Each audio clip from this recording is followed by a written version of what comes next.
Kunci pas raksasa ini rusak separah ini, sampai terlihat sudah tidak layak pakai.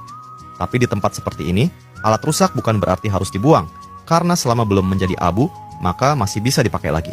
Lalu kenapa kunci pas sebesar ini bisa hancur sedrastis itu?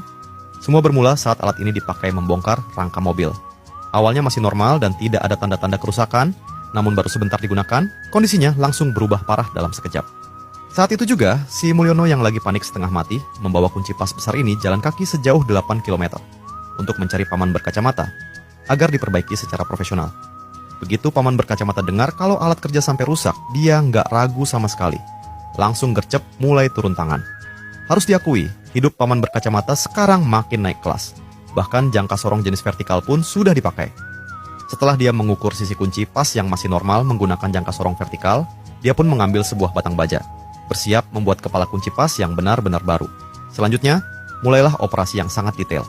Pertama, dia menggambar ukuran bagian komponen yang sama besar di batang baja menggunakan spidol tinta pemilu. Langkah ini kelihatannya sederhana, tapi sebenarnya butuh keahlian dan keterampilan tingkat 8. Setelah ukurannya digambar, batang baja pun mulai diproses. Sementara itu, ujung kunci pas yang rusak sebenarnya sudah tidak terlalu berguna lagi. Paman berkacamata langsung memasang kunci pas di ragum. Begitu mesin dinyalakan, dalam sekejap bunga api memercik kemana-mana. Bagian kunci pas yang rusak itu dipotong keras sampai putus. Kunci pas yang patah ini seolah baru saja melewati ujian hidup mati, dan sekarang siap lahir kembali. Kemudian, paman berkacamata mengambil sebuah pipa baja dan memasangnya di mesin bubut. Menggunakan mata bubut, permukaannya diratakan sampai rapi. Pipa baja ini bukan pipa biasa. Ini dipakai sebagai dudukan untuk batang baja yang akan menjadi kepala kunci pas baru. Setelah batang baja dan pipa baja digabungkan, keduanya langsung dilas hingga menyatu kuat. Selesai pengelasan, paman berkacamata kembali memakai mata bubut untuk membubut batang baja agar bentuknya lebih presisi. Di sini perlu disebutkan sedikit soal material kunci pas besar yang umum.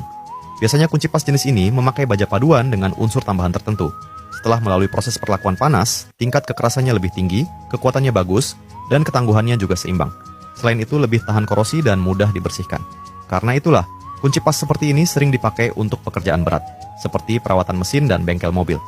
Sedangkan batang baja yang sedang dikerjakan oleh paman berkacamata ini kemungkinan besar juga punya sifat yang mirip, tinggal menunggu dipahat sampai menjadi komponen yang sempurna.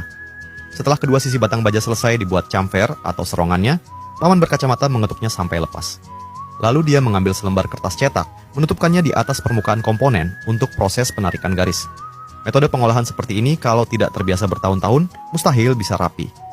Setelah garis sudah terbentuk, paman berkacamata memakai penitik untuk membuat tanda pada setiap titik tonjolan. Kemudian komponen itu dipasang lagi ke mesin bubut, lalu menggunakan bor untuk membuat lubang pada setiap titik, secara merata dan presisi.